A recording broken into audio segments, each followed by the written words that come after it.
Took a swing at a wrecking ball and I prayed for my downfall, and I found a way to reconcile, 'cause in my heart it's not worthwhile. It's a bloody battlefield where some go down, others heal. In the end it's all the same. All you can do is play the game.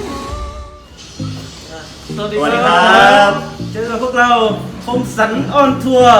ครับวันนี้เรามากัน3คนครับผมเชฟสันครับอีเป็นโคครับผมคมครับวันนี้เราจะมีเมนูอะไรมานำเสนอครับวันนี้เราไปดูตลาดครับเราได้วัตถุดิบมาคือไม่รู้จะได้เมนูไหนออกมาครับมีวัตถุดิบแบบนี้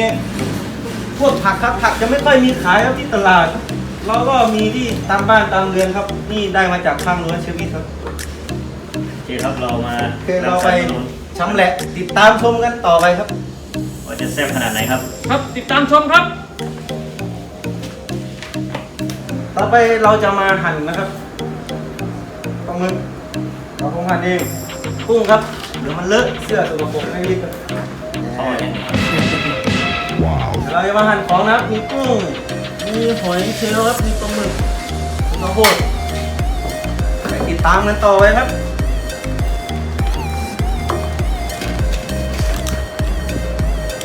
แน่นเลยครับ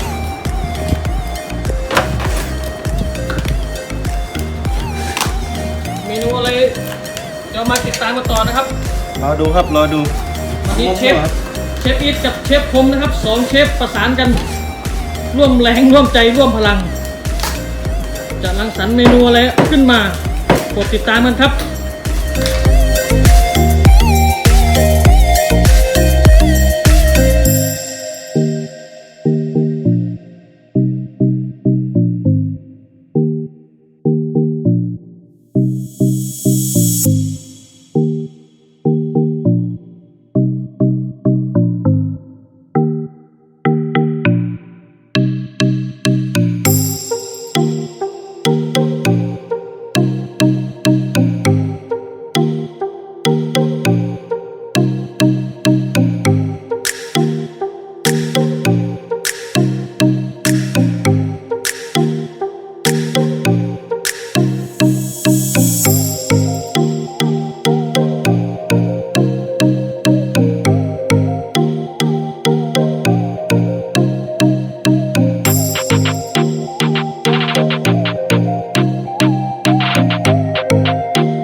ที่เราสับ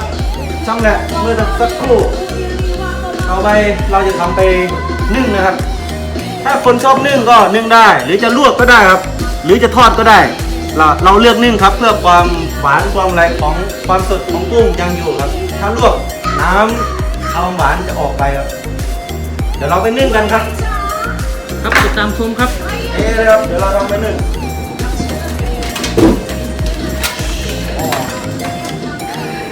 โอเคครับรอสัก10 นาทีครับ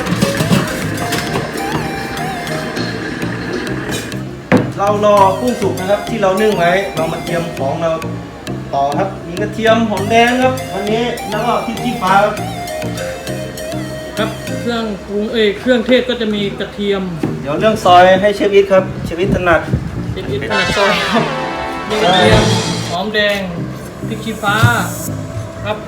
เป็นเครื่องเทศหลักของเราในวันนี้นะครับเพราะไม่มีที่ขายครับพวกมันหนักกว่าผมอีกครับ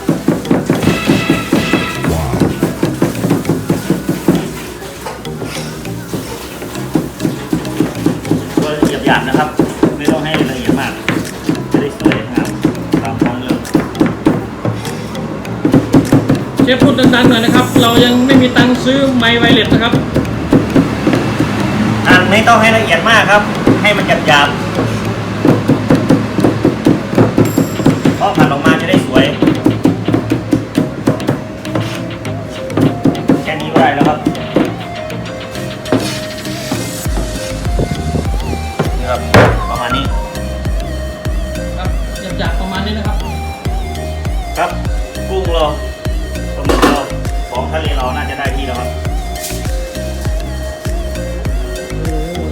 วยงามครับ เดี๋ยวครับเดี๋ยวมันจะได้แล้วเราก็เตรียมตัว หอมไหมครับท่านผู้ชมหอมไหมครับ พร้อมอยู่ในตู้เย็นครับ เนี่ยมันแป๊กกันอีกแล้วครับเราจะมาแนะนำเครื่องปรุงก่อนเราจะไปผัดกันนะครับ น้ำปลาครับเราหาได้น้ำปลาแท้ตาหอยหลอดที่มอริส ครับโฆษณาเข้าได้นะครับ น้ำมันหอยไม่รู้ว่าที่ไหนนะครับ น้ำพริกเผาไม่รู้ว่าที่ไหนมีผงชูรสครับ ไม่รู้จากประเทศไหนเราก็ใช้ได้ตัวนี้ครับ ผมอร่อยครับ อันนี้คือน้ำพริกเผาสูตรเราทำเองครับ มาดูใกล้ๆนะครับมันจะไม่เหมือนจากตลาดนะครับของเราจะดูดีกว่าตลาดนะครับ อันนี้คือนมครับบ้านเราจะเป็นกะทิที่เป็นกล่องนะครับ แต่ที่นี่มันจะเป็นผงครับเราต้องผลิตเอง วันนี้เราจะลองใส่ซอสมาม่าญี่ปุ่นดูครับ มาม่าเกาหลีครับ มาม่าเกาหลีครับ ผมลืมไป หลงครับหลงชอบดูแต่ญี่ปุ่นเนี่ยครับ ชอบอะไรที่มันอาฮิ นี่นะครับเผ็ดๆเราจะลองใส่ตัวนี้ดูนะครับ งั้นน้ำมันหอยก็รู้แล้วว่ามาจากไหน ญี่ปุ่น โอเคครับนี่มีโหระพาครับเก็บได้ข้างรั้วเดี๋ยวเมนูวันนี้เราน่าจะออกมาเป็นถังแตกนะครับดูท่าแล้ว ทะเลถังแตกนะครับ นี่ถังแตกนะครับ ครับ เราติดตามชมกันต่อครับ มาดูเครื่องปรุงใกล้ๆครับ ก็จะมีแค่นี้ครับไม่มีอะไรมากครับ ตามที่เชฟแนะนำข้างต้นนะครับ แต่ตัวเด็ดก็คือ เป็นน้ำพริกเผาสูตรอิดบ้านโคกครับ ตัดกันครับ เดี๋ยวเอาไปผัดกันต่อครับน้ำร้อนลื่น ไปมาครับขอพริก พริกอะไรครับ พริกกับกระเทยครับเอา กระเทียมครับเอาอะไรต่อครับ มาครับให้มันหอมก่อน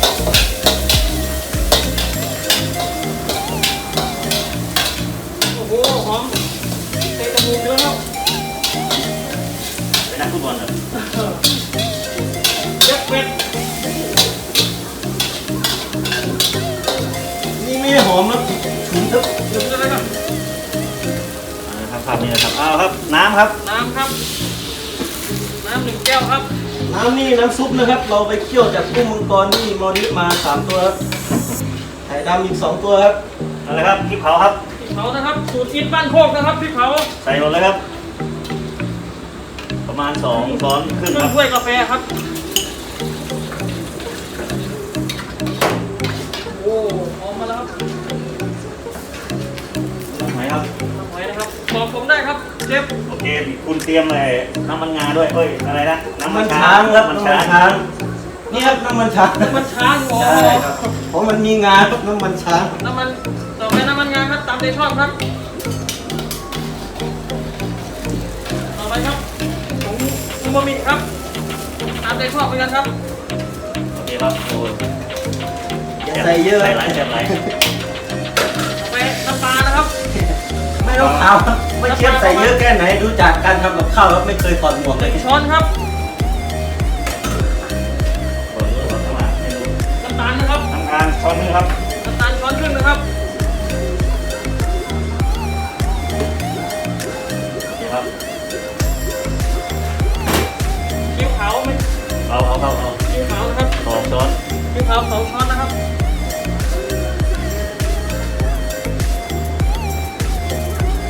โอเคครับตามด้วยอะไรนะเกาหลีโอ้ไม่ใช่ ยั เกางหลี ครับต้องพอ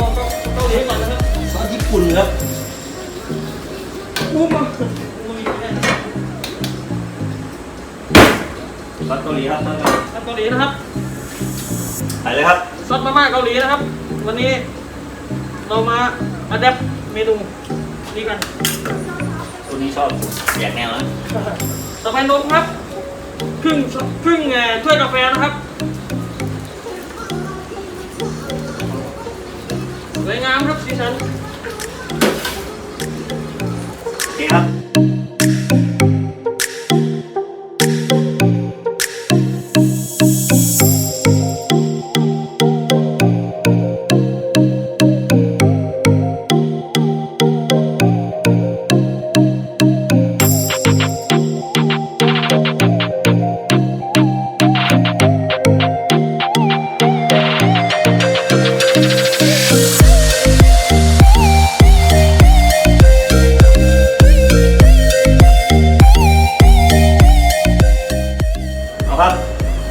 ขอ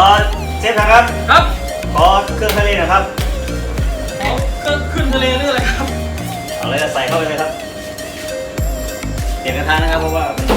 มันเยอะ อะไรบ้างครับ น้ำ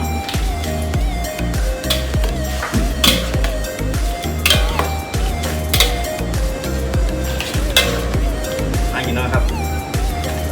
ขอหัวละพาหน่อยครับ ทะเลถังแตกนะครับโพละพาโพละพา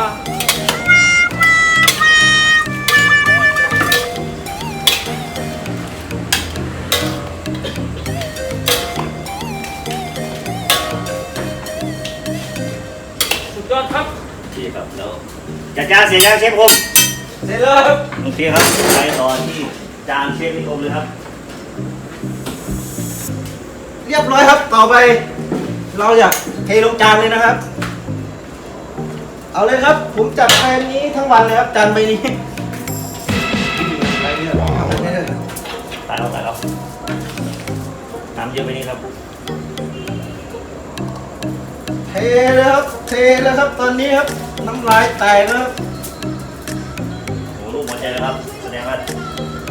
ใจใหญ่มากครับ นี่ หัวใจดวงนี้มอบให้กับแฟนคลับช่องคมสันออนทัวร์ทุกคนนะครับ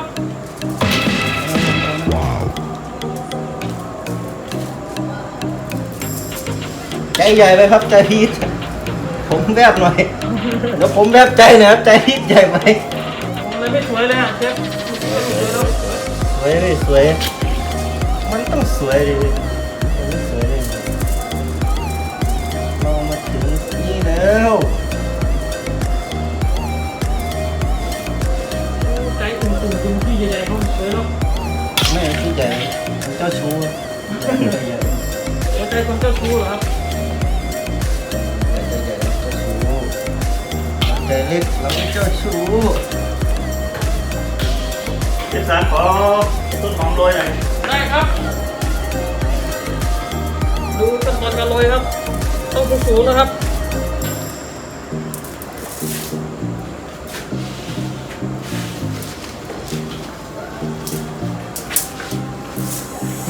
ต้องเสร็จนี่ครับ สุดร้อยครับ ครับ เรามาลงมือชิมกันดูนะครับ ว่าจะอร่อยแค่ไหนสามประสานนะวันนี้ เชฟสันเชฟคมเชฟยิทครับ ครับสามประสานแดนหน้านะครับไม่ใช่แดนหลังฝั่งลุกครับ ปรุงหมดแล้วนะครับ อร่อยมากเลยครับลองเช็คนิดชิมกุ้งก่อนอร่อยมากเลยครับ ผมว่าไม่แพ้ใครครับโอเคครับงั้นเราก็ เดี๋ยวไปทำที่บ้านให้กินนะครับใครให้ติดตามก็ ใครอยากกินของอร่อยต้องให้เชฟทำให้กินนะครับ อย่าไปทำกินเองรีเควสต์มาได้ครับเชฟ3คนเนี้ย นะแล้วก็ สำหรับคลิปนี้เราก็ ลาไปก่อนครับ ดูคลิปหน้าครับวันพรุ่งนี้ ว่าเราจะมีเมนูอะไรต่อไป ครับผม ครับสำหรับคลิปนี้พวกผม3คนก็ต้องขอลาไปก่อนนะครับ แต่ยังไงอย่าลืมกดไลค์กดแชร์กด Subscribe ให้ช่องคมสันออนทัวร์ด้วยนะครับ ใช่แล้วครับ เราจะได้มีกำลังใจทำคลิปต่อไปนะครับ คลิปนี้ สำหรั ก็ บที่ใครสนใจเชฟทั้ง3ข้ออินบ็อกซ์อินบันโคกนะครับ อินบ็อกซ์ได้ เรา ที่ ต้อง ไม่ ลา ลา ไปก่อนแล้ว สวัสดีครับ สวัสดีครับ